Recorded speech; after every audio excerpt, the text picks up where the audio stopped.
Welcome to my YouTube channel! Magluluto ako ngayon guys na pritong galunggong. Yan, nilagyan ko siya ng asin at paminta bago ko prito.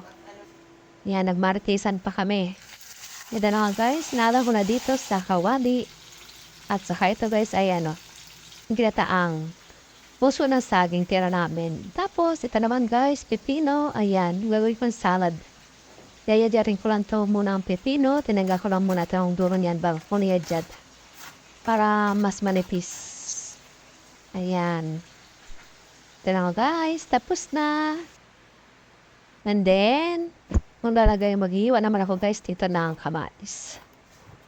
Ayan. Manipis lang din para marami din tingnan. At saka, mas pa sarap kainin kapag mas maliit. And then, ito na nga guys. Nagdagay na ako dito ng asin. At saka, syempre, paminta ha. Lagyan din natin to guys na sibuyas at kamatis, bawang. Yan, dagdagan natin. Kasi konti na yung bawang na nailagay ko. And then, white sugar.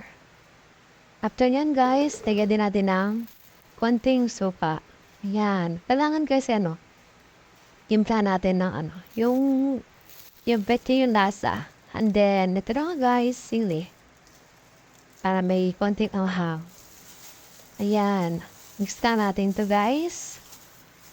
Ito na guys. Tinigman ko na nga pala to ay masarap.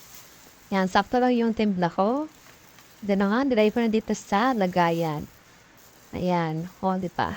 Meron na kami yung pepino salad.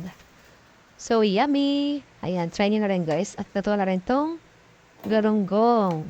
Ayan. Tapos, nainit ko na rin guys to kung saan nasagi. Yun na, ang aming tanghalian, guys. Yan. O, diba? So, yummy. Salamat and God bless.